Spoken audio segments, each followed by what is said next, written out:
Happy Monday, everybody, and welcome back to the Point Podcast. Hope you're all doing well and hope you all had a great weekend. We are live here on our first Monday NFL recap of the season. I'm thrilled to be joining you. I had a hell of a time the last couple of days watching a lot of football, college, NFL. So much to break down today, a lot to get into from stories from my weekend when it comes to gambling, and I was seeing the board extremely well. One of the best weekends I've had gambling, so I wanted to share with you all. We're gonna get into that. We're gonna talk football today. Tomorrow's a Tuesday, and what I think my plan moving forward is Mondays is gonna be a football show. Recap, NFL, college, so much to get into a show. Tuesday show is going to be a mix of everything. We'll talk about Monday Night Football, which is Broncos, Seahawks tonight. Let's ride.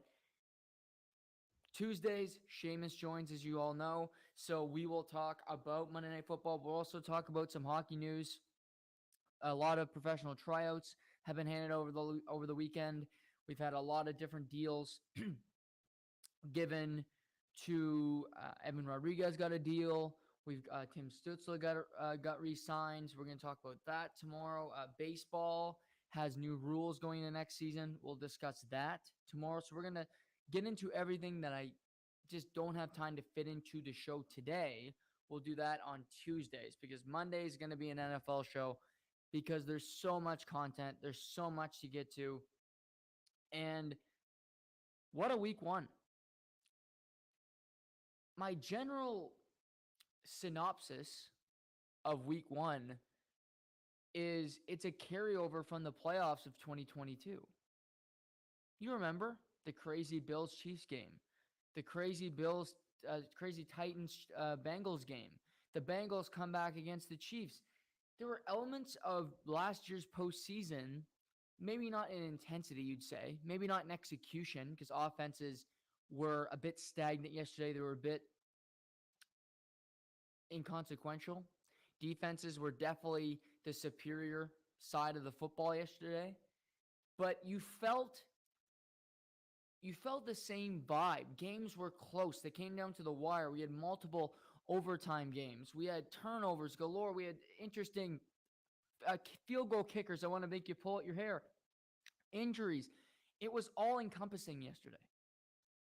There wasn't enough screens. I tried. I had four. Four screens is definitely the new best setup that I can offer anybody. If you have the means, here's what I would recommend. And everybody's got a different football setup, and we'll discuss that. I had my TV that I had in my home.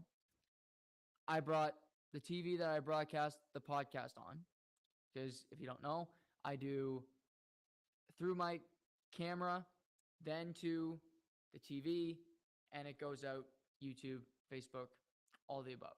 So that's how I do that. So I brought the TV from my office in here to my home, plug that in next to my other TV.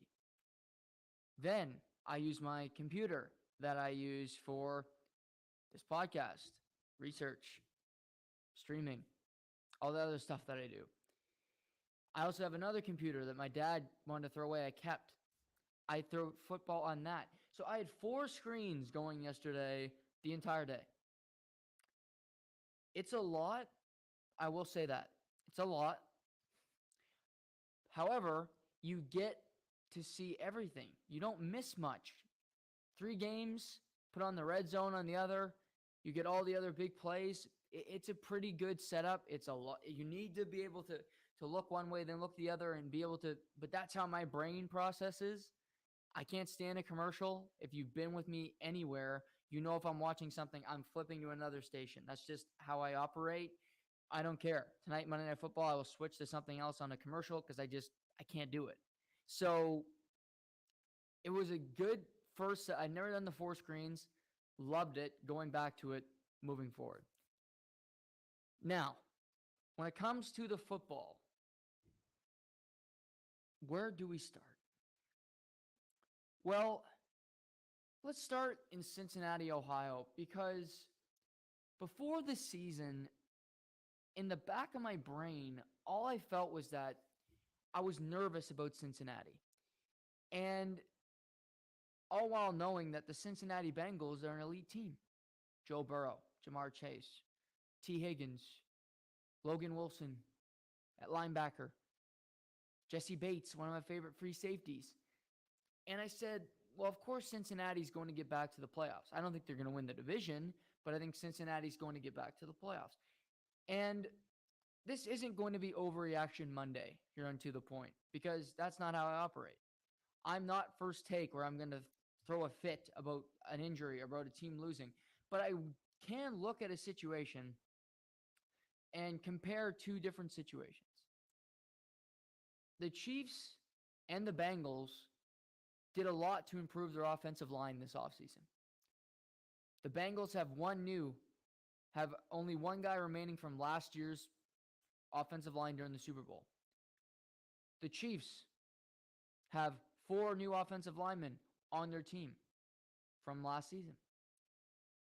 Well, Cincinnati gave up 6 sacks yesterday. That seems on par to what Joe Burrow's usually getting. He got sacked 9 times by the Titans, but I digress. Got sacked 70 times throughout the playoffs and postseason last year. Patrick Mahomes, you might add, was sacked 0 times yesterday. 2 AFC teams, 2 teams that were in the AFC Championship game. One seemed to have more success than the other. And you could argue Pittsburgh has a better defense. Fair, but I still think Arizona has a decent pass rush compared to what they showed yesterday, or that's just a really good offensive line. But for Cincinnati yesterday, nothing went well. Not a thing. Joe Burrow didn't play well. I would say offensively, they didn't have much to brag about. Their run game was pretty stagnant. They lost T. Higgins in the second quarter to a concussion, which is troubling because he is such an important part of that team. What I can say is their defense did a solid job yesterday, the Cincinnati Bengals, because you want to talk about just chaos and things not making sense. The Pittsburgh Steelers defense sacked Burrow 6 times yesterday, as I said. They forced 5 turnovers, including 3 interceptions. And yet it took a game-winning field goal in overtime as time expired for the Steelers to win the game. Now, why is that? Why is that? Why? Well, the Steelers couldn't score touchdowns. That's one of the big things. I will give them credit. Their first 3 turnovers, they turned that into 17 points. However, when they didn't have short fields, when they needed to drive the ball down the field a long distance, they were unable to do it. Their running game was completely invisible. Najee Harris could not get anything going. Warren couldn't get anything going. They tried to use Claypool, Deontay Johnson, different kind of run schemes. It's still not working. That offensive line cannot block for the run game. They've been a terrible running team forever. They're going to continue to be because their offensive line does not open any holes. Running backs run into the back of the offensive linemen. Before you know it, they're on the ground. So that's number 1 for the Steelers offense. But you're looking at Cincinnati. I mentioned all they overcome. They turned the ball over 5 times. Sacked 6 times. Lose T. Higgins. Can't really run the football. Nothing's going right. And yet you get a touchdown as time expired. And all you need is the extra point to win the game. Burrow throws a perfect out route at the goal line to Jamar Chase. Touchdown. Perfect play. Guy you're going to throw the ball to. You can't ask for anything better. Well, the long snapper got hurt for the Cincinnati Bengals, which isn't a big deal until it's a big deal.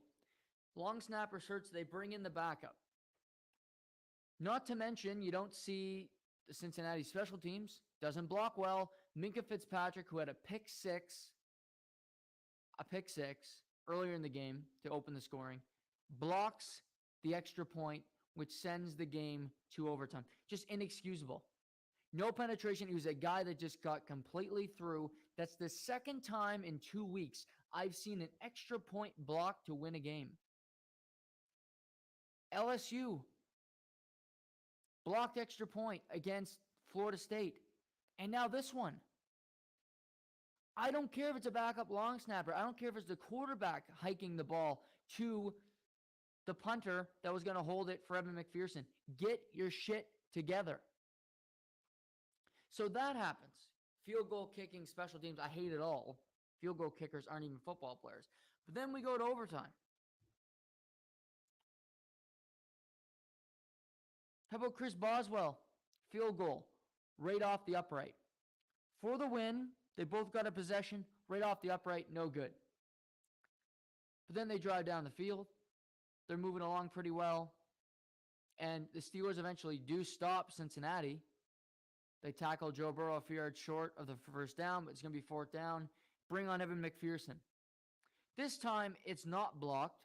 Still the bad long snapper, but again, I don't care. He shanks the kick 80 yards left. This was a theme yesterday for field goal kickers.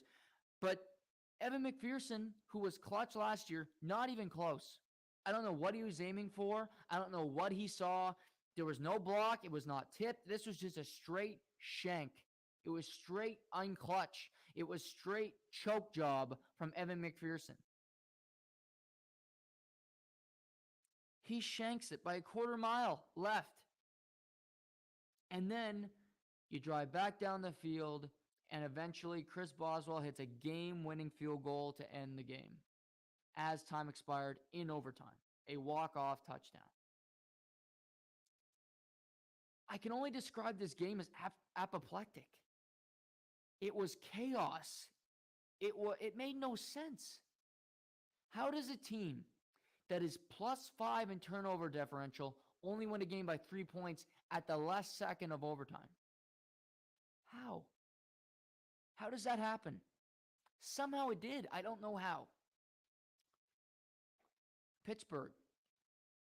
Takeaways. Offense looked pretty inept. I don't blame it all on Mitch Trubisky, because Mitch Trubisky is a quarterback that relies on a strong run game. They didn't have one. This offensive line still sucks for the Pittsburgh Steelers. Still no good. That's an issue. Big issue for the Pittsburgh Steelers is you can't run the football, which is going to make Mitch Trubisky's life harder, and that doesn't guarantee that this offense is going to have any success because he's not a pocket passer. That's not the way he's going to succeed in this league. He's going to need his tight ends to be good. He'll take his chances when he has them. He needs to use his legs. There's no run-pass option. There's no bootlegs. No defense is going to commit when they know your run game sucks. That's a huge issue for this Steelers team, is winning at the line of scrimmage. They're not doing it. Other problem. It's reported that TJ Watt tore his pec. Tore his pectoral. To me, we'll talk about Dak Prescott later. The TJ Watt injury is as important as the Dak Prescott injury is to Dallas. Yes, TJ Watt's a pass rusher and Dak Prescott is a quarterback. TJ Watt is their best player, period. He's the best player. He changes the way you approach a team. He makes Alex Highsmith that much better of a player. Alex Highsmith had a hell of a game yesterday. So did TJ Watt. Interception, sack, tackle for a loss. He was all over the football. If he's not on the edge, it hurts that team massive. It hurts them in such a major way that their defense, alongside an offense that didn't look very good, are going to have some problems. They need to hope for the best and hope it's not a torn pec, because if it's a torn pectoral, he's out for the season. The reigning defensive player of the year. That is a huge blow to the Pittsburgh Steelers if he is gone for the year. They still have Cam Hayward. They still have Alex Highsmith. But TJ Watt is the straw that stirs the drink, and that will hurt the production of those two players in particular. I don't mind the receiving core. Johnson, Claypool played pretty well yesterday. Didn't make any stupid decisions with the football. I'll give him that. But if this team can't run the football and their defense is hindered because of injuries, they are not going anywhere.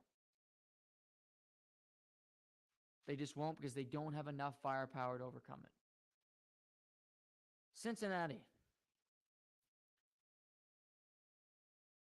If I'm Zach Taylor today,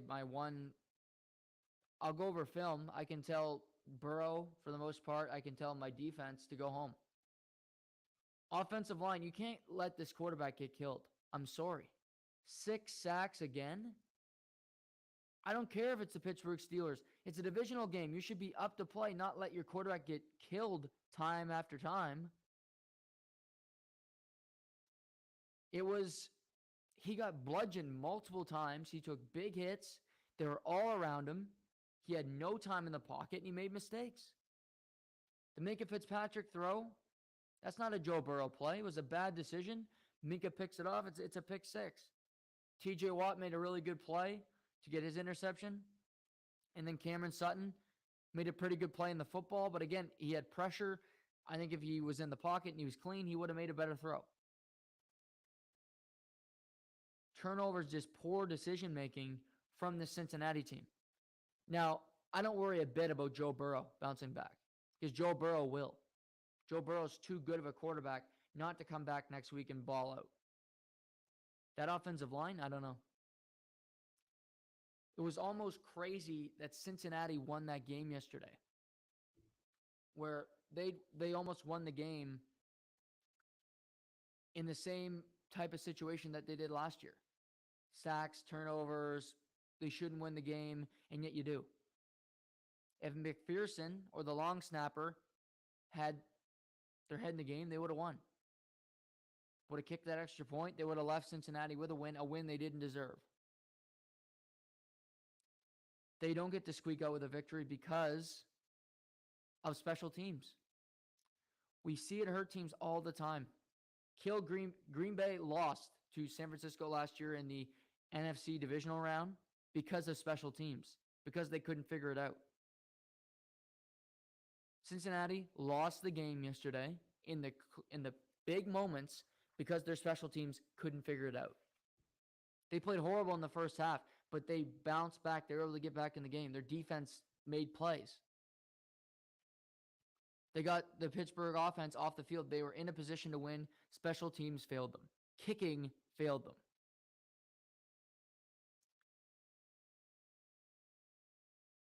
I don't worry about the Bengals so much.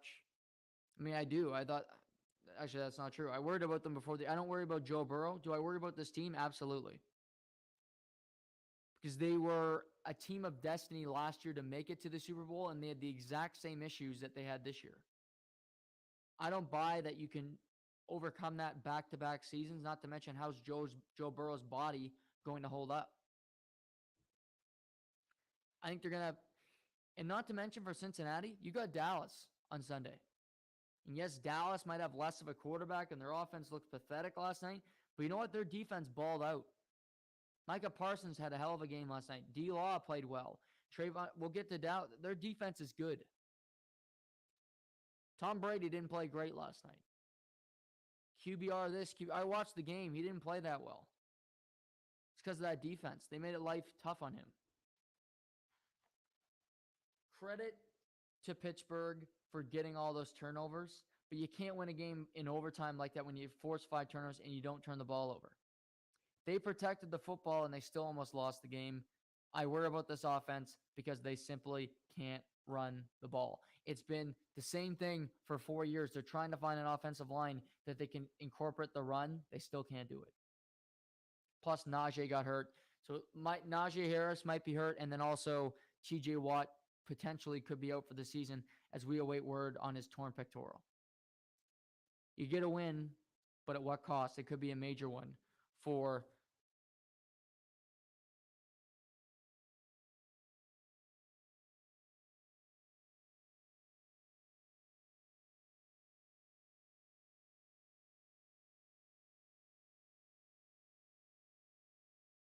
I want to talk about the Dolphins and how I would describe their offense if you didn't watch them yesterday. If you didn't watch Miami defeat the New England Patriots in relatively easy fashion, I would describe the Miami offense as a death by 1,000 cuts, which what I mean by that is the Miami offense uses lots of motion. 75% of their plays yesterday, they were using motion of their offensive plays. They use their skilled players in a variety of different ways. Tyreek Hill in particular, Jalen Waddle as the game got along, Cedric Wilson in the second half. But it's not big plays. It's not Patrick Mahomes to Tyreek Hill down the field like he did it in Kansas City. It's not Dan Marino throwing deep balls down the field. This Miami offense is little short passes, picking up some yardage, getting some end around leads, using small plays. You might get 5, 6 yards of play. There might be long drives, but you'll eventually get a field goal. You'll get some points, and that's my takeaway from yesterday. I thought the Miami offense was adequate. They used Tyreek Hill very creatively, as I mentioned. Their running game wasn't fantastic. They still need to iron that out, in my mind, because you didn't see a whole lot of Chase Edmonds, who's incredibly quick, didn't have a great day. Raheem Mostert didn't get a whole lot of looks. Tyreek Hill, using him in the run game was actually more effective than the running backs. But you saw some positive things. I thought the touchdown pass at the end of the first half, which was a fourth down gamble with 24 seconds to go with no timeouts, was an incredibly gutsy play by new head coach Mike McDaniel, who Tua hit Jalen Waddle on a slant, which was a picture-perfect throw. I'll give him that.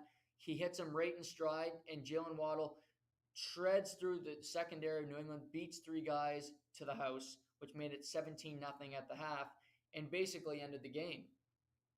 That was the play of the game. That was the nail in the coffin, and it was at halftime. But you saw different things. Tyreek Hill coming back to the football, 2 would hit him. Using Durham Smythe in the running game, using checkdowns. It wasn't explosive. I wouldn't call it an impressive day for the Miami offense. I still think they need to show more. But you get a win to start the year, and you'll take it. They have a lot to work on.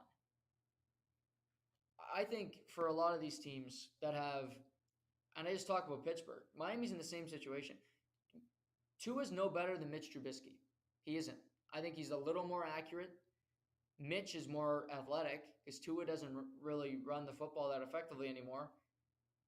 But you're looking at a similar prototype. You're looking at a guy that is a fringe starter that needs a lot of help around him to succeed.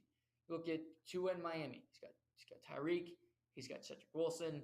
He's got Gesicki, who was completely was not involved yesterday because he can't block and wasn't used in the pass game. And of course, Jalen Waddle. You have 2 elite receivers.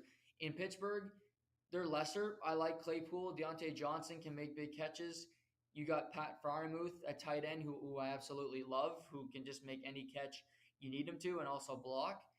So they have really good weapons around them. But for these 2 teams to be successful, the running game needs to be a component. And it's something that Mike McDaniel, who worked with Kyle Shanahan, that's Kyle Shanahan's trademark, is he works with quarterbacks that you wouldn't describe as elite. Really, the only elite quarterback he's had in his career was Matt Ryan. The season Matt Ryan won his one and only MVP, and the Falcons got to the Super Bowl. Other than that, he's worked with Kirk D. Cousins, who had a great start yesterday. We'll talk about that game. He's worked with RG3, but that was a short period of time. Jimmy Garoppolo, Nick Mullins, CJ Beathard. So it's been a plethora of different quarterbacks where the running game is so important to the quarterback, to the team's ultimate success. Well, I think Miami needs to find a way to do that more efficiently. Where I would say Miami's offense, if I had to rate it out of 10, I would give it a 6 because you did have some big plays, but you only put up 3 points in the entire second half. And you had your moments where I thought the game could have went back into New England's hands.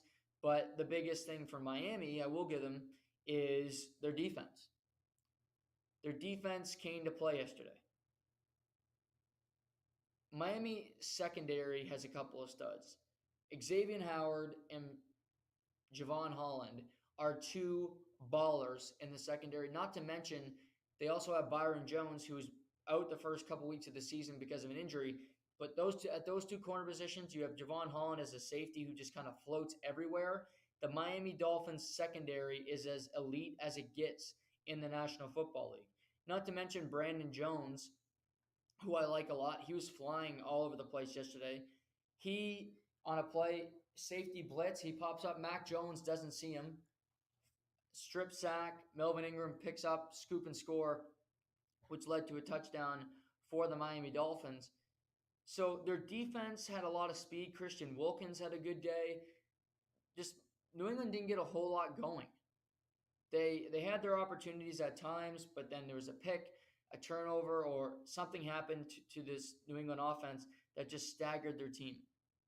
And it wasn't the greatest day for Mac Jones as well. Looking at New England's offense, they had one impressive drive that led to points. That was a 15-play, 92-yard, 8-minute drive to start the second half. This was Mac Jones establishing the short passing game.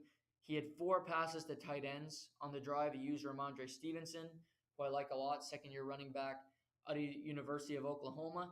He was used on the drive, but it was the same old thing for New England where their offense yesterday has no character. It has nothing distinguished about it. This worked when you had Tom Brady. Yesterday, they were a joke. They were pathetic, that offense. Mac Jones is Mac Jones. He's a mid-level quarterback. He doesn't have a big arm. Sorry, Patriots fans. I had to hear it all off season from different people. Mac Jones has a big arm. Mac Jones is a gun. Mac Jones is as much a gunslinger as I am. I've shot one gun in my life. He's not a gunslinger. He can't throw the ball down the field. He's accurate on short passes. Him and Tua both went to Alabama because they were the same damn guy, except Mac had no athletic ability. They both didn't throw a great deep ball. It's easy to throw a deep ball right on target when you have no coverage. Yesterday, the Dolphins were wrapping people up. Now, it doesn't help Mac Jones that his receivers couldn't get open. It doesn't help him that his receivers aren't that good, quite frankly. But that wasn't, I said this in the preseason. To me, this was always a big deal. I listened to Dan Patrick. He tried to downplay it, saying it's not a big deal that New England doesn't have an offensive coordinator. And it's only 1 week, but I said before the year, I don't think New England's making the playoffs. I'm going to stand by that. Not to mention, I'm even more confident in that pick because Matt Wright, who is a friend of the show, great friend of mine, appears on here on Fridays. He's a huge Patriots fan, huge Notre Dame fan. The weekend couldn't have went worse for him. Not to mention, I picked Marshall plus points on 2 tickets, which I both hit. What a weekend. Love Marshall. Good to see the Irish lose a game. Well, they lose most games recently. But a tough weekend for him. But Miami they didn't bring anything. Miami didn't play great yesterday, and yet they won comfortably. It was never in doubt. For New England's defense, I love Kyle Duggar. He had a hell of a game yesterday. Their pass rush didn't really affect Tua all that much. He missed throws that he should have made at times. But for New England, whether the offensive coordinator is Matt Patricia, Joe Judge, I'm not excited about either. I don't want either guy. And you're telling me it's one of the two? That's not a good result for me.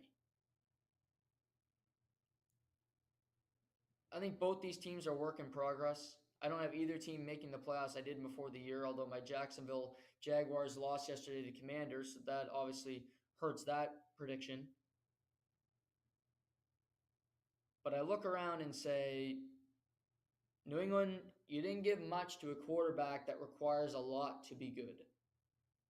You can at least look at Miami and say they did a lot to try to improve Tua, who is a mid-level quarterback. They threw a lot of great wide receivers around him so that he can have some success. They can at least do everything. They did everything they could so that he can have some success, so that the Dolphins could try to break a playoff drought, a playoff win drought that's gone over 20 years at this point. I look at New England. Belichick just seems content with being mediocre, with being a 7-10 team. Beating the teams that you should beat on your schedule, that seems to be where he's at. Not to mention Mac Jones hurt his back in this game. He's hurting, questionable. They're listing on the depth chart for Sunday's game against the Pittsburgh Steelers. Meaning it could be Brian Hoyer. Could you imagine seeing another Brian Hoyer guy? That'll have to be the end of Brian Hoyer as a starting quarterback in this league. He might get the start. We'll wait and hear. It's a long week for Mac Jones, but he got hit. They didn't play well.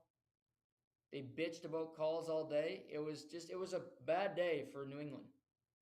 Hot as hell in Miami, I get it. You're not used to the conditions. But you could put up 7 points. 7 points? That's all you could come up with. Tough day for the Patriots. Tough day for the Patriots. Let's go.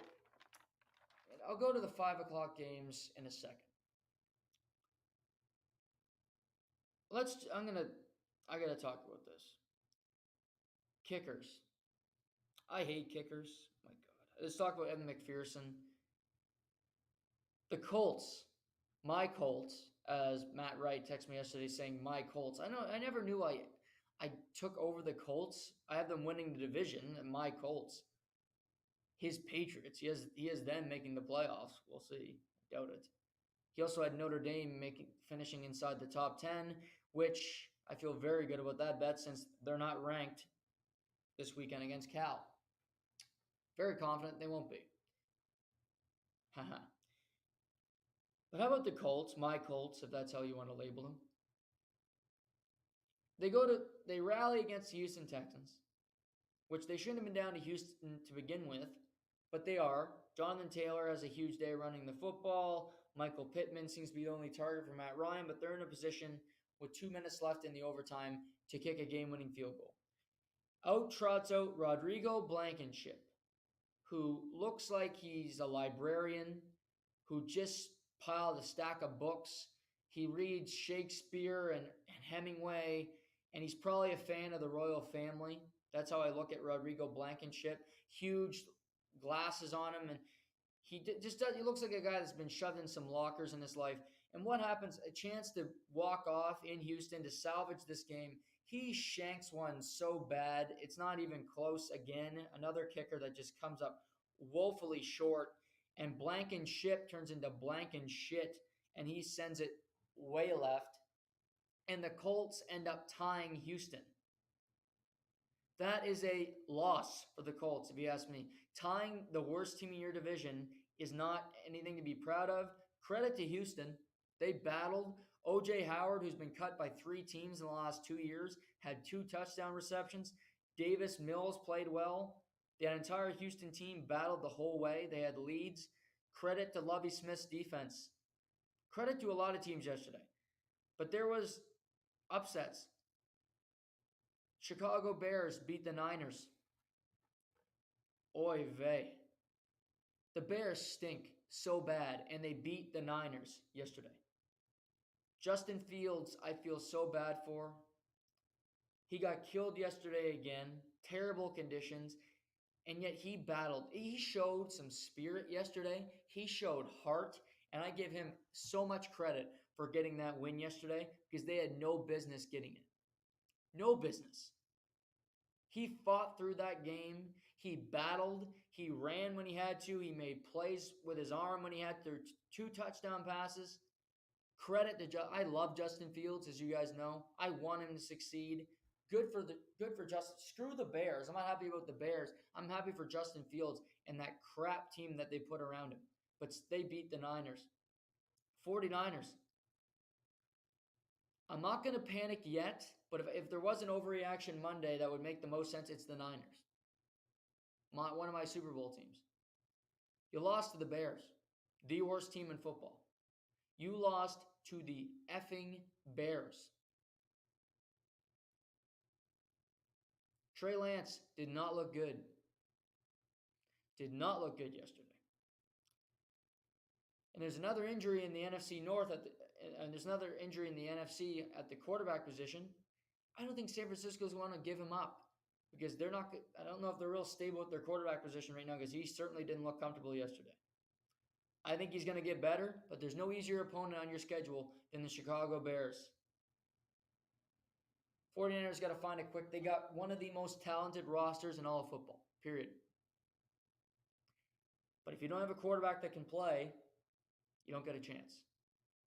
Not to mention Elijah Mitchell left the game with a knee injury, the running back. Tough day for the Niners. They want to get the hell out of Chicago because that was an ugly, ugly loss for the Bay Area. I mentioned Washington beat the Jags. I thought the Jags would win that game. They didn't. Commanders, Carson Wentz played pretty well. Jahan Dotson, Penn State wide receiver, had 2 touchdown receptions. Looks like a good weapon already alongside Terry McLaurin. Just the Commanders are just scooping up Big Ten wide receivers. And I'll mention Washington back into the conversation in a bit because it loops back into the Cowboys. And before we go to the 5 o'clock games, Carolina Panthers. I would be so happy for the Cleveland Browns today, and I can't. And here's why. They can win a bunch of games. I don't think they'll win that many, although they do have the Jets next week who look horrid yesterday. Nevertheless, they have a number of games with Jacoby Brissett as quarterback with this team. But if they have success, then I'll mention his name, Deshaun Watson, the scumbag of the NFL who I'll never embrace. I don't like him. Fuck Deshaun Watson. He'll come back and be rewarded for this team working hard and maybe they have some success. I don't want him to have success. I want Deshaun Watson to have none. He doesn't deserve to play, and yet he's making more money than anybody in the NFL. Making more money than Lamar Jackson, than Aaron Rodgers, all these guys that haven't done anything like he's done. The Haslam family's being rewarded, and it's sad. That'll change, don't get me wrong. But for Carolina, first 4 drives, you don't get a first down. First 4 drives, you get 21 yards on offense. Baker Mayfield throws an interception. And yeah, he has a good second half, Baker Mayfield. Second half, he went 10 for 20, which, again, it's good, not great. 2 touchdowns, and you got back in the game. But you lost because Cade York, a rookie, hit a 58-yard field goal to win it. Credit to him, the one guy who made a kick yesterday in a big moment, a rookie, for Christ's sake. But Cade York, with 8 seconds left on the clock, put the Browns ahead, and that was it. Baker Mayfield reportedly said he wanted to fuck the Cleveland Browns up. Well, he didn't do it. He played like crap. Matt Rule looked panicked on the sideline because he knows his job's on the line. Christian McCaffrey had 34 yards rushing. Very little impact on the game. Carolina, again, it's bigger when you lose one of your gimmies. For the 49ers, it's a gimme to beat the Bears you didn't. For Carolina, it's a gimme to beat Cleveland because your schedule only gets tougher. New Orleans, to their credit, rallied yesterday. They rallied over Atlanta. They at least got the win.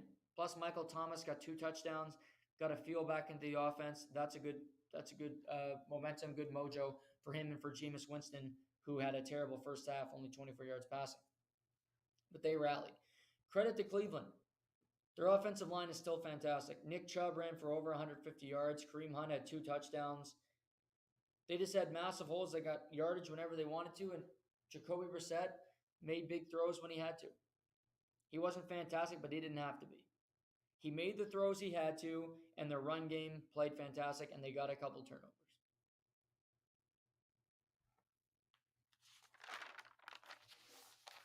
Again, I want this to be a good story for Cleveland because I have nothing against. Well, I have everything against their ownership.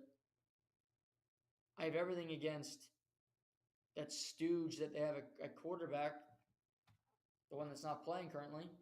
So I can't embrace it, but I want to because it's a good story. Cleveland, it's a shit franchise.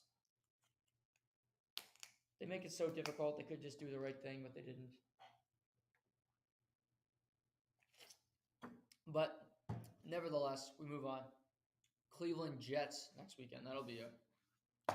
Be sure to watch that game. Now I'm going to skip a few games here to go to last night's Sunday Night Football because it has ripple effects on other games yesterday. Which Sunday Night Football, if you didn't get to see it, was the Tampa Bay Buccaneers visiting the Dallas Cowboys. Of course, the Cowboys in the first Sunday night game of the year because they're the Cowboys. They don't deserve to be in a primetime game. But I digress. This is about money and not. This is about privilege and not success. Much like the Maple Leafs in hockey. Well, I look at the game last night as a whole. Watch the whole thing, of course. And as I'm watching it, I say, Dallas's defense is doing a really good job. Tampa's having good drives. They're being creative offensively. They're using Julio Jones and end around screens on. They're using him in the run game, and he looks like he's the old Julio. He's moving fast, and they throw him a pass down the field in the third quarter for a 48-yard pickup. It's crazy. He's been living in a fountain of youth. He looks like the old Julio Jones that was in Atlanta. Tom Brady just seems to be able to find guys that can turn back the clock. But all throughout the first half, even in the third quarter primarily, it's field goals for the Bucs. They hit 4 field goals, and they also missed 6. Suckup missed a 36-yarder, and Tom Brady is snapping.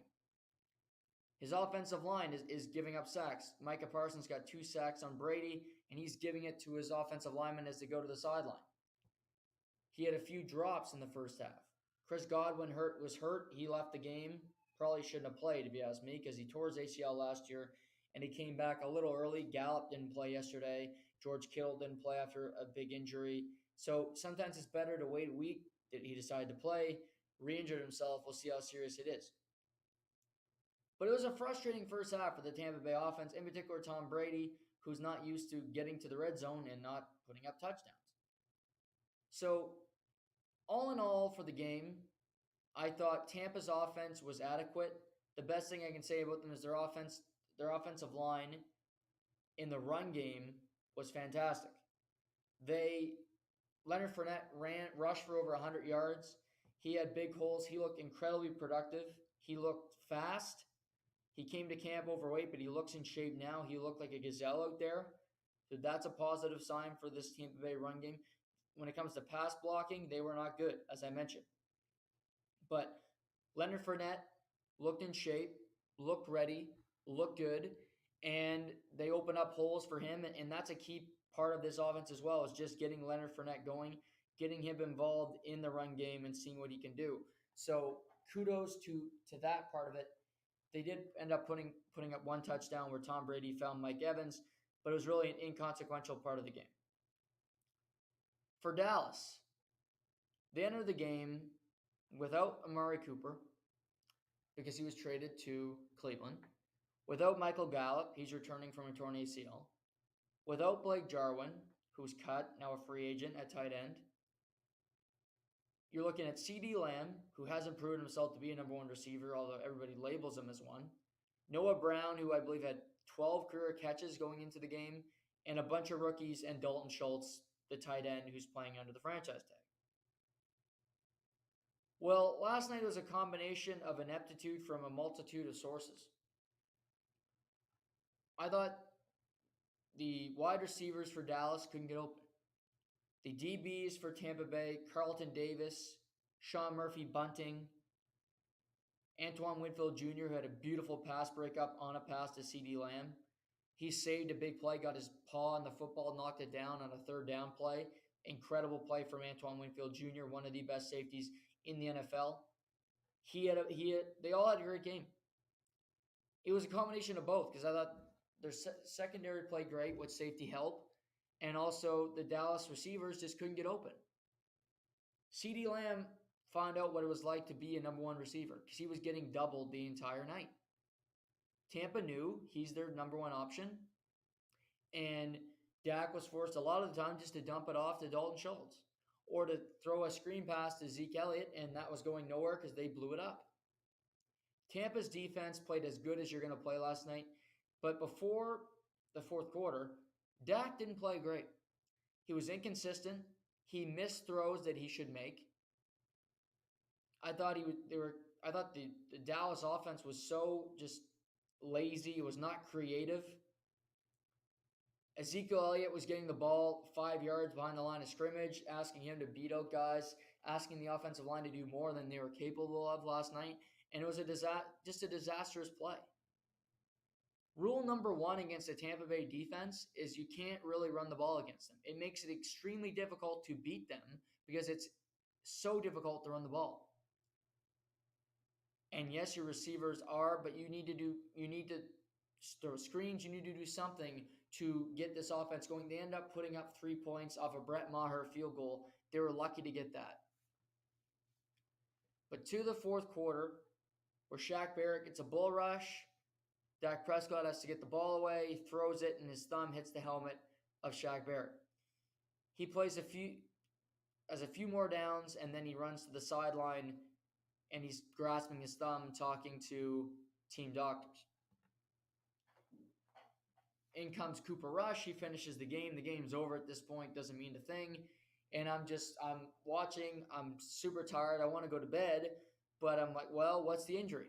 I can't go to bed without knowing what the extent of injury was. So I'm sitting on the couch listening to post-game interviews. And I learned that Dak Prescott has a broken thumb, basically. He's going to need surgery on that thumb, and he's going to miss 6 to 8 weeks. 6 to 8 weeks, basically the timeline of Russell Wilson's injury last year, where by the time he returned for the Seahawks, their season was over. They went 1-4 in his absence, and he couldn't do enough when he came back to get the Seahawks back into a playoff type scenario. This is likely game over for the Dallas Cowboys. Likely game over because Cooper Rush is an okay backup. He won a game. He had one start last year. He won it in Minnesota. Kudos to him. But he's not an athletic guy. He's just in the pocket. He'll throw you a football. I'll put it this way. I think Will Grier, their number 3 quarterback, is better than Cooper Rush. But Cooper Rush has always been the back.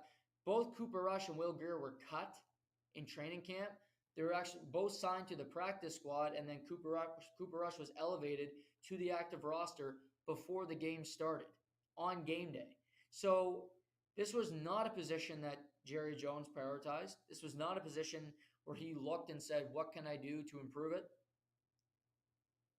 He knew Dak was injury prone. He missed an entire season, and he stuck with Cooper Rush and Will Grier. And in game 1, Dak Prescott goes down, and now all hell is breaking loose in Dallas, Texas. I see a couple of solutions here for Dallas. Solution number 1 is call up San Francisco and see what they want for Jimmy Garoppolo. Jimmy Garoppolo restructured his contract, $7.5 million. Dallas is over $20 million in salary cap. They can afford to take on Jimmy Garoppolo. Jimmy Garoppolo at starting quarterback gives the team a chance to be competitive while Dak is out.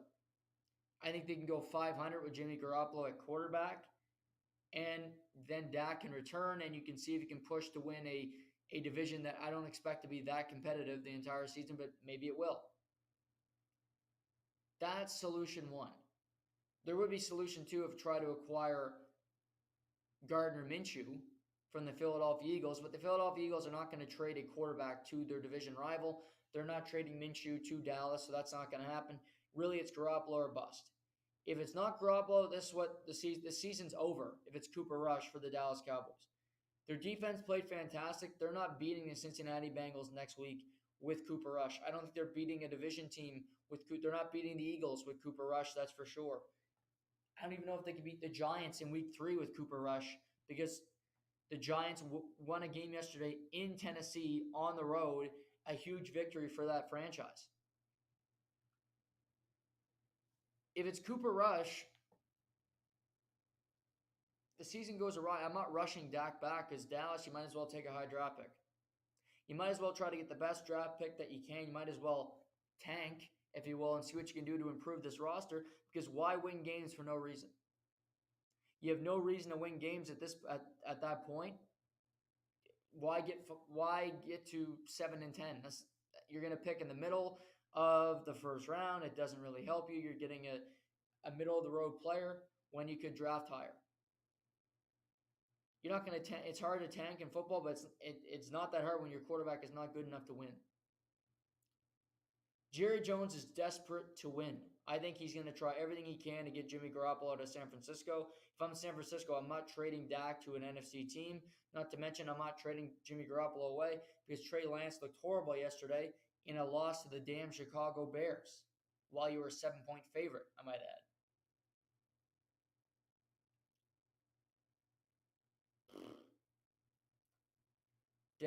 Jerry Jones didn't address the position.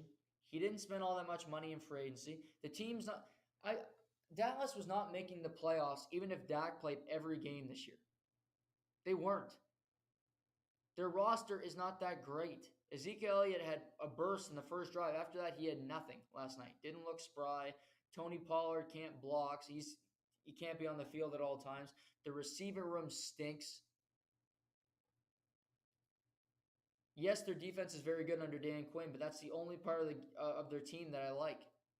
Brett Maher made a field goal. Okay, good for him. He's back in the NFL. He's a former CFL kicker. Happy to see that. But come on. It's tough. He missed that entire year with an ankle injury. Now he hurts his thumb. Once you get an injury, you're an injury prone forever, and you're more likely to get another one. This is a fluke injury. But again, they come in waves.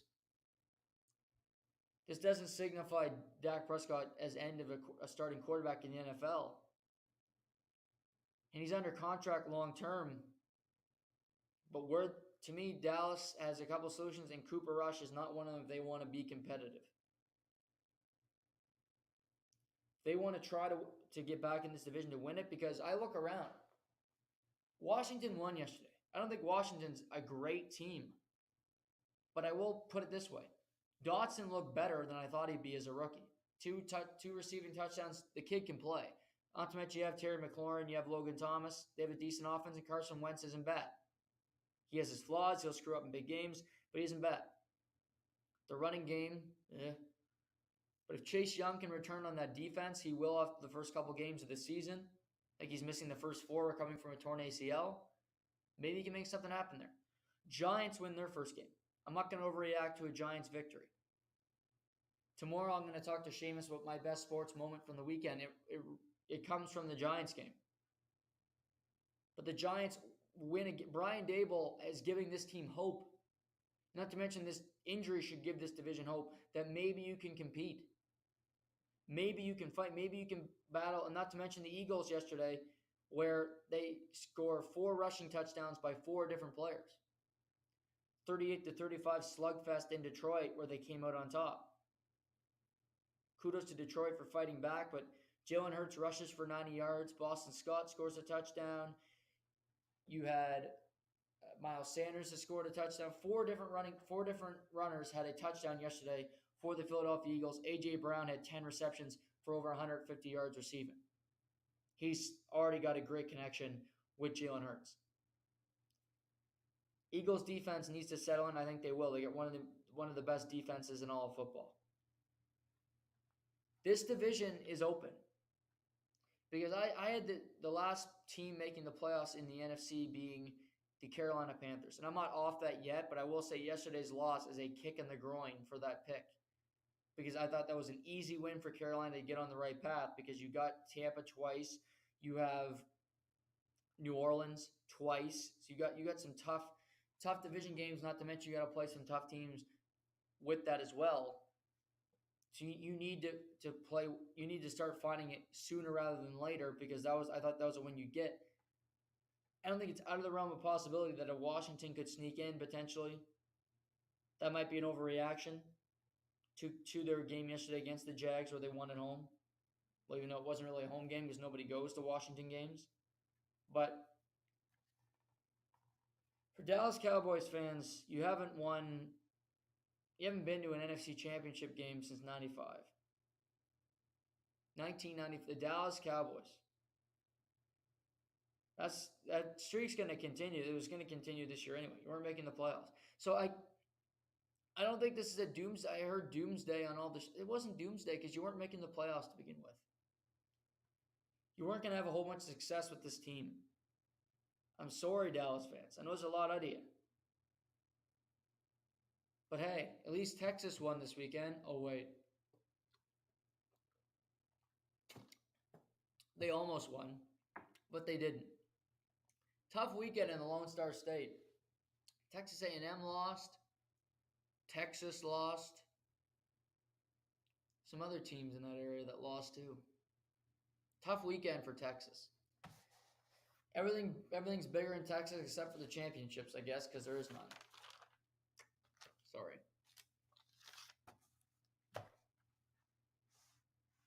Minnesota Vikings defeated the Green Bay Packers yesterday like I predicted they would.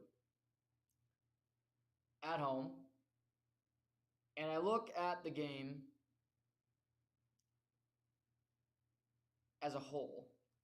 The Minnesota Vikings in offense were impressive. Justin Jefferson, to me, he's going to be the best receiver in football after this year. 2 touchdowns, almost had 200 yards and 184 yards receiving yesterday. He just flies all over the field. Jair Alexander is a great cover corner. He couldn't do anything with Justin Jefferson yesterday. Rasul Douglas. It didn't matter who it was. Eric Stokes.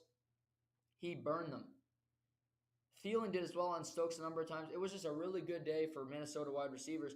And the Green Bay defense, which I think was fair before the year, to label this defense the best defense in the NFL because they're that talented. They have that much going for them. Great pass rush would be their weakest element, but the secondary, the linebacker core with Sean Gary, with Quay Walker, who did look good yesterday, who was in his first career NFL game. Jair Alexander, Rasul Douglas, Eric Stokes in the secondary. They got torched yesterday. They played terrible.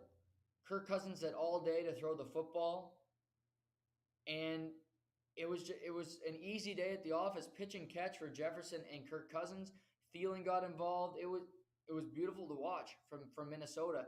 And this is where you look at Minnesota and think they're going to be a playoff team because Kirk Cousins is accurate when he wants to be. Justin Jefferson is such an elite talent. If Kirk Cousins isn't even that accurate, he can make incredible catches that make Kirk look better than he actually is. So what a performance from Minnesota yesterday as a whole. I thought they took shots down the field. Their offense, their receivers push upfield, and it's a great feeling to have when you have a quarterback that you know can throw a strike down the field, even if you run 20 to 25 yards, which Kirk Cousins can. I talked with Trubisky with Tua. I don't think you'd have that much confidence in the quarterback doing it. Kirk can throw it down the field. He can put it on you, and you get a big chunky yardage. And they had that yesterday, but Justin Jefferson is such a weapon on offense that he can change the way your team plays. He was on the team last year with Mike Zimmer. I look at yesterday with Kevin O'Connell, the movement. Justin Jefferson wasn't just in the slot. He'd go outside. He'd go inside. He'd cut over. They had to chase him all over. He's such a great athlete. They had to chase him all over the field. Last season, it was Clint Kubiak, and Jefferson was always in the slot. He had a great season, over 1,800 yards receiving, but he's such a talent. Use him everywhere in the passing game, and even if he's running one way, 2 guys might go with him. That leaves Thielen wide open. Osborne might be over. Irv Smith Jr. could be open. And you saw that yesterday. I thought Cousins played well. I thought Jefferson might have been the player of the day in all of football. Oh, maybe other than Patrick Mahomes, but he was right there. I mean, 2 touchdowns, 9 receptions, 184 yards, both career highs.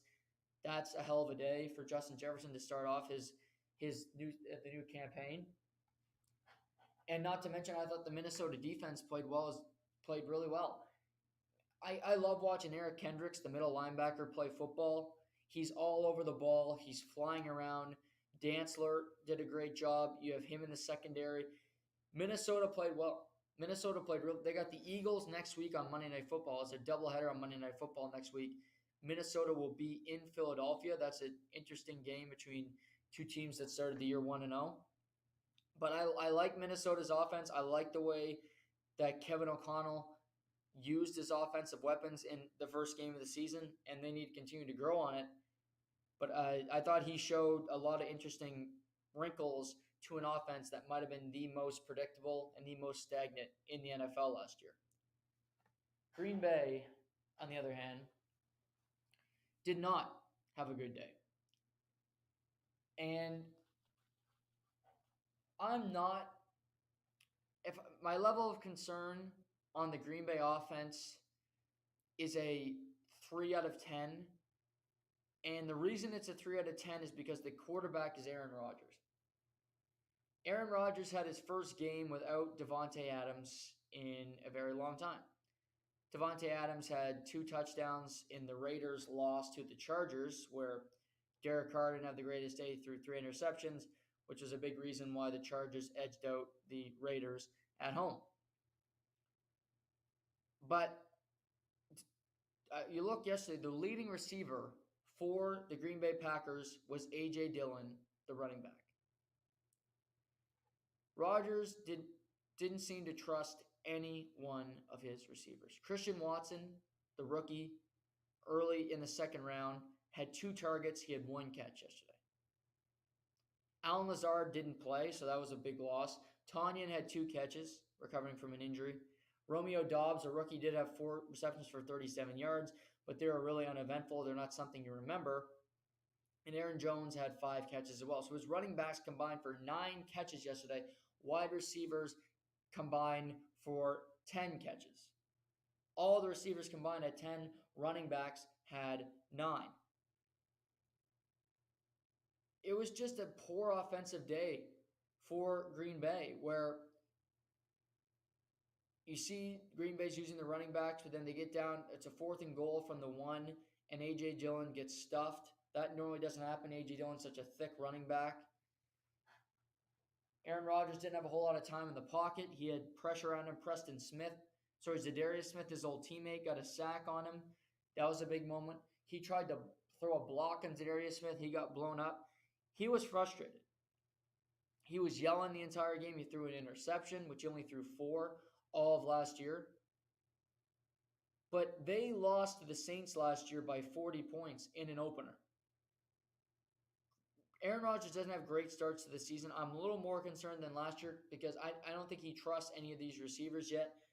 But there's practice time. There's time for him to figure out who's going to be his number 1 guy. He threw his interception. He was targeting Randall Cobb, who you'd think he'd trust the most. Didn't go well on that play. Romeo Doubs might be that guy. I think Christian Watson needs to earn that trust, needs to earn that respect, and needs to do it quick because Aaron can forget about you. He did it to Marquez Valdes-Scantling last year, and before you know it, Valdes-Scantling was completely out of the rotation, and he was on the play, but just as a decoy, where he would not throw Valdes-Scantling the ball, even if he was wide open down the field. My bigger concern is the Green Bay defense. I talked about how I thought their unit was one of the best units in all of football, all of the NFL, and they laid an egg yesterday. They didn't play well. They didn't bring anything to the table. I expected more from some of these great players. You knew you were playing from the get-go. You knew you were playing an explosive offense. You couldn't cover these receivers. You couldn't deal with Justin Jefferson, and it was apparent. Not to mention the soft coverage a lot of the time, I thought, or they're covering Thielen. They're giving him way too much respect. Play press against him. He's not a guy that just breaks open, not a guy that is a burner, and yet they give him that much respect, which I I don't understand. Soft coverage against most teams to me, I like playing press because you make the receiver tough. I look at the Miami Dolphins, they played a lot of press coverage, which helped them. It led to Xavier Howard playing press, tips the ball in the air, Javon Holland gets an interception. That's what happens. You need to force teams into tough throws with these quarterbacks. If you can't hit the quarterback anymore, they weren't calling a lot of pass interference calls yesterday. We heard about defensive holding. I thought the officiating across the board yesterday in the NFL was pretty good. Now, there were games where it got a little excessive to me, yeah, sure. But for the most part, I thought officiating was good yesterday because they didn't take over the game. They didn't make it about them. They just let them play. But for Jair Alexander, who got the most money by a corner in the history of the NFL, for Stokes, for Russell Douglas, for that defense, you are the heartbeat of this team. This offense is going to take some time to get used to one another. For Aaron Rodgers to find rapport with guys and have that sense of trust. Now, you could argue, well, we're going to have an easy game to do that because on Sunday night we got the Bears. All I know is that the Bears are tied for first in this division with the Vikings, and the Green Bay Packers are tied for last right now. That's going to change by the end of the year, but that's where we stand currently. Green Bay was 0-1 to start last year. They were fine. They won the division. Aaron Rodgers won his second straight MVP. But I do want to see progress. You don't want to see this unit fall back under Joe Barry any more than they did this weekend because it wasn't a good effort by that Green Bay defense. Now, one of my Super Bowl picks, San Francisco, laid an egg yesterday. Terrible. Didn't bring anything to the table. Offensively, they were just completely inept. But then there was the Kansas City Chiefs visiting the Arizona Cardinals. All I heard about for months and months was Josh Allen, the Buffalo Bills, and how even the players voted Patrick Mahomes as the 8th best player in the National Football League, which is the most asinine thing I've heard in a long time. But that's what they said. That's what the players said in the league, and clearly it's jealousy, and people just don't want to accept how good he is. They voted for the old man who isn't as good as Patrick Mahomes. I'm sorry, Patriots Nation, Bucs Nation. He just isn't. Still good at 45. He's not Patrick Mahomes. Well, Mahomes looked healthy yesterday. Chiefs offense was without Tyreek Hill. How about Mahomes? 5 touchdowns yesterday. Kelsey, Juju, Clyde Edwards-Helaire, Pacheco ran in a touchdown. The Kansas City Chiefs laid a beatdown on the Cardinals in Arizona. Mahomes didn't play the last 8 minutes of the fourth quarter. Chad Henne came in. Kyler Murray, that wasn't even a close game. The Chiefs defense played well. Chris Jones had a forced fumble. Great coverage by the Chiefs. Their defense did hold up early in the game. And Mahomes was just surgical. He'd go to Kelsey, or he'd go to Juju, who had a good first game as a Chief. McCole Hardman, tape it off to his running backs. He took what was available to him, and he had a picture-perfect day. Josh Allen's on the road. Patrick Mahomes is on the road. You could argue that the Rams were a tougher opponent. Okay? Josh Allen threw 2 interceptions, 3 touchdowns. Patrick Mahomes went 5-0. This isn't an overreaction. This is common sense, and this is just knowing football. Patrick Mahomes is the best player in the league, and it's not even, maybe other than Aaron Donald, but he's the best offensive player in the NFL, period. To me, it's not even that close. This Josh Allen slurping, this Tom Brady slurping needs to stop. Yes, Tom Brady's very good, and he's 45, and he's playing great. He played like shit last night. He didn't play good. Watch the game. Josh Allen played okay against the Rams. They won the game. The Rams stunk, and Josh Allen had 3 turnovers himself. Mahomes had none yesterday. I shouldn't have to defend Patrick Mahomes and his ranking, but unfortunately I have to because there's too many stupid people around. How How is he not in the top five, number one? How is he not number one? All I know is that the Chiefs looked pretty damn good yesterday. My Super Bowl pick. They look good. Kelsey looked good. Clyde Edwards-Helaire looked pretty good. Pacheco, who they drafted in the 7th round, was running the football in the 4th quarter. He looked like he had a little burst. Jerick McKinnon in the running game. I don't know, but to me, they look like they didn't need Tyreek Hill. Juju, MVS, Kelsey, Nicole Hardman, Gray at tight end. Fortson caught a touchdown yesterday. I don't know. Maybe they should be panicking in Kansas City without Tyreek Hill. Maybe we should just put everybody above Patrick Mahomes because there is so many players that are better than him. I pick Herbert for MVP. I'm going to stick with that. Chargers beat the Raiders in their opening game of the year. Herbert played pretty well. A couple big 4th down throws. He did it without Keenan Allen, who left late in the 2nd quarter. Touchdowns to Palmer. Touchdowns to guys you wouldn't expose on Mike Williams, and it wasn't Keenan Allen. Gerald Everett, his first game as a Charger, he caught a touchdown. Derek Carr made some bad decisions with the football yesterday, and it cost his team the game. Devontae Adams had a solid start with the Raiders, but ultimately a loss is a loss. And with the Chargers winning and that defense looking incredibly solid, even without J.C. Jackson, Khalil Mack, a couple sacks yesterday. Joey Bosa played well. It gets us ready for Thursday Night Football, where we will see the Chiefs play the Chargers. Two of the best teams in the NFL meet in Week 2 to start off Week 2. Maybe the best game of the weekend, and you get it on a Thursday, the first Thursday Night Football game on Amazon in the history of the NFL. Kirk Herbstreit and Al Michaels on the call. If you haven't heard Kirk Herbstreit, because you don't follow college football, he is a great, great analyst. I love listening to him call a game. I think he's going to do fantastic work with Al Michaels. I'm looking forward to seeing the two together. But I can't wait for that game Thursday night. It's a must-see. Two of the best quarterbacks in the game. Two smart head coaches in my mind with Andy Reid and with Brandon Staley. Two teams that played well in Week 1 that both got wins, and you're looking to be 2-0. The game's in Los Angeles, but I still think the Chiefs will have a home field advantage because the Raiders did yesterday in Los Angeles. Those Chiefs fans will travel. They would have liked that game later in the season so you can get some better weather, get the hell out of Kansas City, but nevertheless, I digress. Chiefs, Chargers, Thursday night. If you're not watching that game, I can't help you.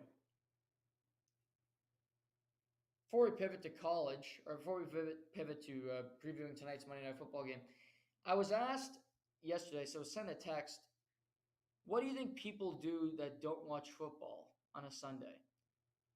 And I never thought about that question. That was a great question, very thought-provoking. And I don't know. If you didn't watch football yesterday, I'd love to know what you did. And I don't mean that as I'm just curious. Because I was sent a text and said, what do you think people do on Sundays that don't watch football? So if you did not watch football yesterday, please leave in the comments, let us know, what did you do yesterday? Were you productive? Did you hang out with family, which I did none of? I make it a point, football season, Saturdays and Sundays, I'm not hanging out with family. That's me time. I mean, hang out with the dog. That's family time. A lot of bonding there. But yeah, it's just what do you do if you're not watching football on a Sunday? It was nice weather yesterday, I get it, but I don't care if it's 40 degrees. I'm not going outside. It's football. Come on. Now it's Monday night. You might say, well, baseball's on. You get the Blue Jays and Rays. Great. You can throw that on when there's a commercial in the football game. But tonight, we have Denver at Seattle to wrap up week one. I have a few thoughts on this. Number one, the headline is Russell Wilson, who was traded to the Broncos in the offseason, returns to Seattle for the revenge game.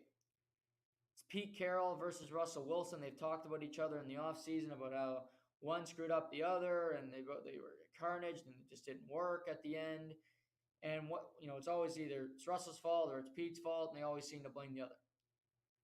Well, Russell Wilson had a lot of good years in Seattle. Got to 2 Super Bowls, was an All-Pro, was a Pro Bowler, and he was likely going to the Hall of Fame. Now he gets a fresh start in Denver to see if he can turn that franchise around and get them back to prominence like they did in 2015 when they won Super Bowl 50. Well, Seattle, on the other hand, is going through a rebuild. They have Geno Smith at quarterback. They're completely changing their team. They want to bottom out. Pete Carroll is still coaching at 70-whatever years old, but the team is not going to be good this year, and it's a strange dynamic in Seattle where they didn't get a quarterback in the offseason other than keeping Geno and acquiring Drew Lock in the Russell Wilson trade. So my thought is it's Monday Night Football, ESPN. It's the first game on ESPN for Troy Aikman and for Joe Buck. They came over from Fox in the offseason, and so you got them on ESPN. You have the Mannings, the Manning cast on ESPN2. Why was this the game that the league scheduled? Why was this the game that ESPN wanted? I don't think this game is going to be competitive. I don't think this is going to be a great game. The Seattle Seahawks stink.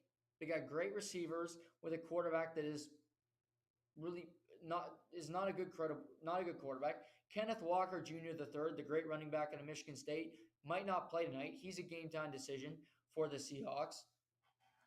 I just don't see this game being close. Seattle's defense is not what it used to be. It's completely tore apart. Jamal Adams is still on it, but Bobby Wagner's a Ram. KJ Wright and Cam Chancellor are retired. Richard Sherman is working for Amazon. It's anarchy in Seattle. So what happens here? Well, I think Denver wins big.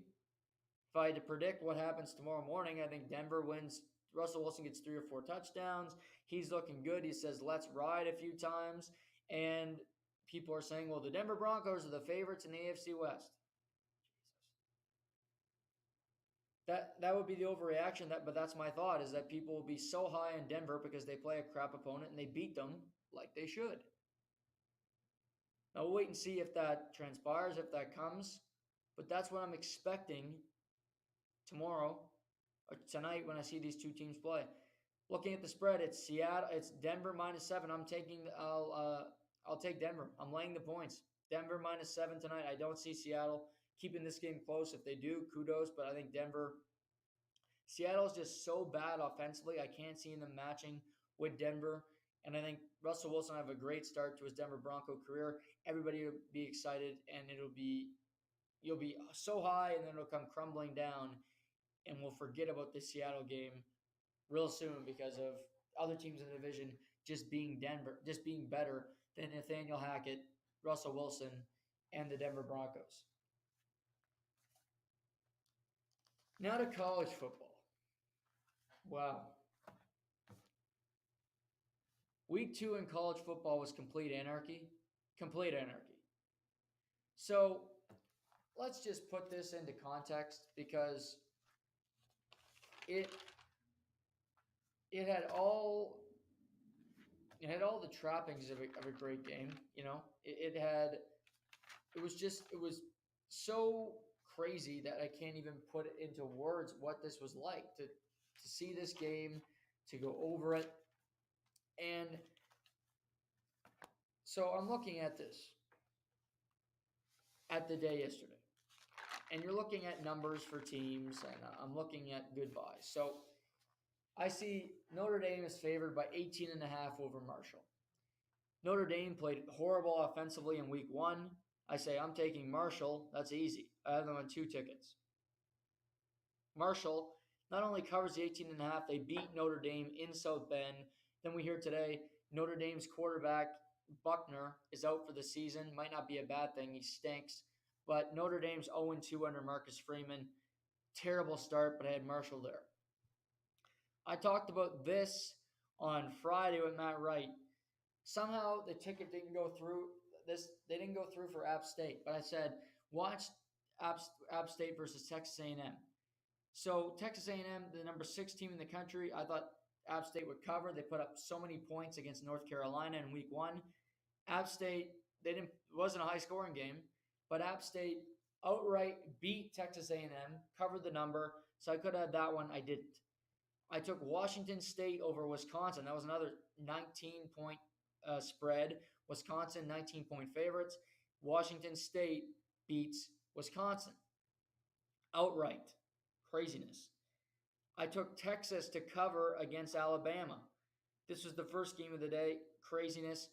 Alabama ends up eking out a victory 20-19 in Texas, but really bad officiating helped out Alabama a lot. The Quinn Ewers injury in the second quarter where he hurt his clavicle. Hudson Card had to come in. It really changed the offense for Texas. I think if Quinn Ewers plays the whole game, they might win. The Alabama receivers were completely non-existent. Bryce Young had to win that game by himself. So that was another one, Texas. That was a winning card. I also had Marshall on another one I had Duke over Northwestern and Texas. I took Texas on 2 as well. Duke over Northwestern. Duke outright won. Crazy. I had obviously Texas covered. I had Marshall. So those are 2 tickets that I won over the weekend. I won another one with my friend. He came up. We watched a lot of college football. We had a number of interesting teams.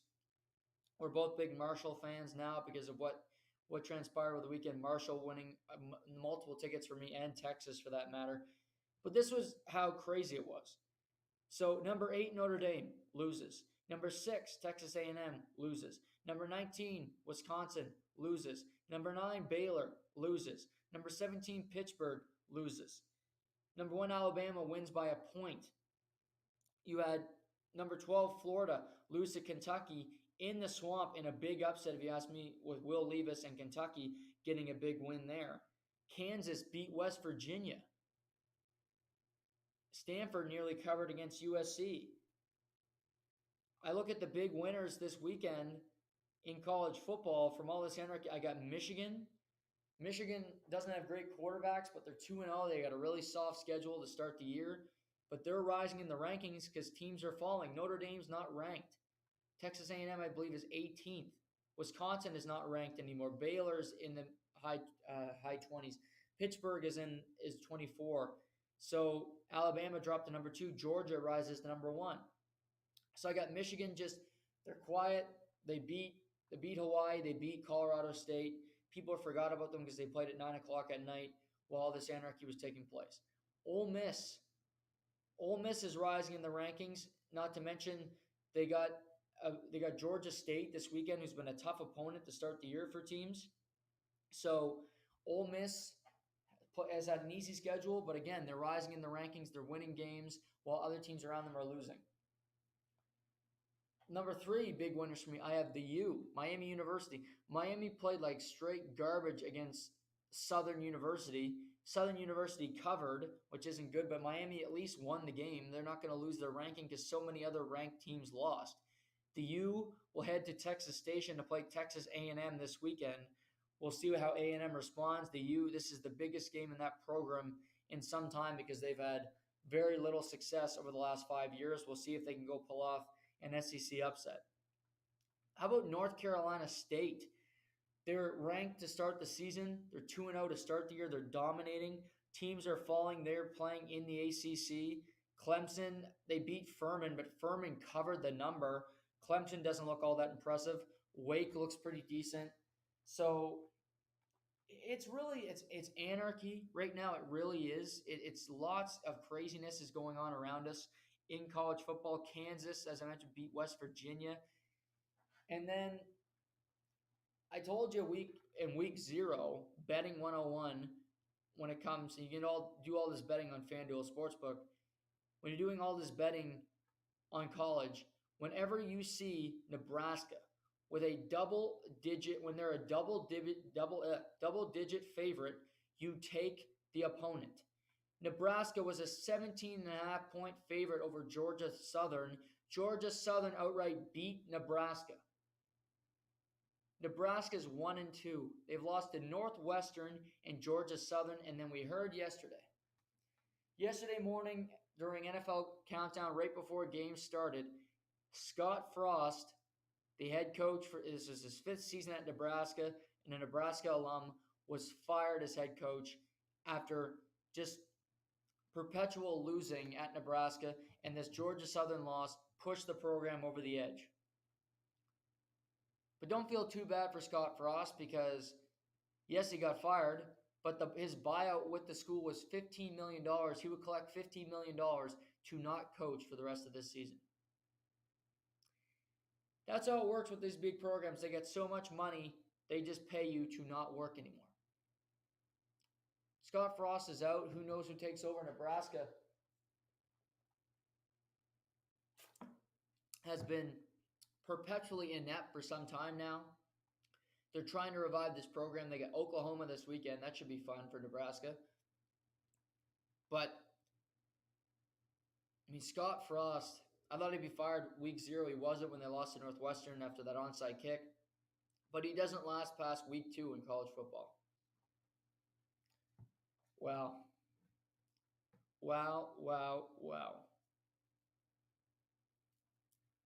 I don't know who had the toughest weekend.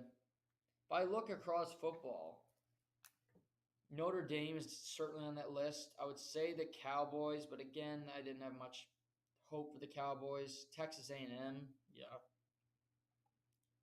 Have to go with Texas A&M on that list. Maybe the Carolina Panthers because of just the magnitude of that game and the fact that they couldn't beat the shorthanded Browns. But what a weekend of football. I mean, that Saturday in college football was just craziness. Crazy. Those double, every team is covering, beating seeds outright. You don't see that ever. Baylor, a team I like a lot, lost. BYU gets the win at home. That's an impressive win for BYU. Keeps them in the hunt for the college football playoff. Tennessee, double overtime win over Pittsburgh. Tennessee's not a bad team. Kentucky winning, again for me, Kentucky winning in the Swamp is a big deal. Will Levis Anthony Richardson had his regression game, only had 40% completions and 2 interceptions. This weekend, he didn't play well. But Kentucky found a way to win that game in a very highly contested SEC.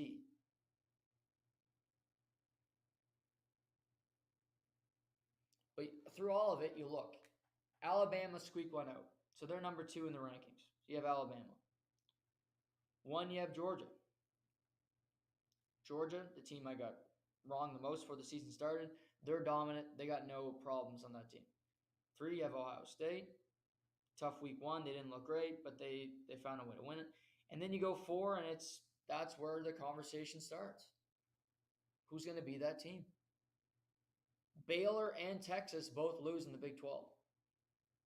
Utah already has a loss in the Pac-12. USC, to me, is a dangerous team because their schedule is not that difficult the rest of the way. But a lot of Pac-12 schools, I believe they got Notre Dame, which isn't a tough game on their schedule. Oklahoma, they got some tough games in there. It's a long way to go. It's a marathon, not a sprint. But we'll see. It's also Clemson. They're 4 right now. But Clemson, Wake Forest, North Carolina State. There's some dangerous teams in the ACC, if you ask me that. Can pull off an upset, in particular because Clemson's quarterback position is so weak right now with DJ Uiagalelei. Wow. What a weekend. That's all I can say. Looking through my notes, it's just football galore. I mean, Lamar Jackson doesn't get a contract. I could have touched on that, which we have been talking about that lately, so I won't bore you more with it. But I mean, tomorrow we're gonna get into a number of things. I mean, I will say congrats to Carlos Alcaraz and Iga Swiatek, who won the male and female U.S. Open majors this weekend. Alcaraz had a hell of a run, multiple 5-hour wins, wins in 4 sets against Casper Ruud this weekend. Swiatek gets by Ons Jabber. Albert Pujols hit his 697th career home run. Passed A-Rod for fourth all time. He's now 3 away from 700. He'll be the fourth man to ever do. He's got 21 games left. He needs to hit 3 home runs. Be a great story if he could get to 700 home runs. The Cardinals are going to win their division. They're going to make the playoffs. So who knows? Maybe they can go on a magical run in October. But on the show tomorrow, Sheamus will return after his week absence. We'll talk about Nick Suzuki being named captain of Montreal, Tim Stützle's contract in Ottawa, Evan Rodriguez's sneaky good deal with the Avalanche, the best moment of the sports weekend, the PTOs around the NHL. We got some baseball stories, and we'll recap Monday Night Football tonight between Seattle and Denver, where Russell Wilson makes his return to Seattle and looks to beat his former team, where this all started from. A 4th-round pick, he goes to Seattle. He just paved out a future for himself, and now he's back looking to have some success with a new franchise in Denver and hoping to win another Super Bowl before his career is up. So, hope you guys had fun this week. I know I did. Be watching the game tonight between Seattle and Denver. We'll break it down tomorrow. You can find us right here. To the point.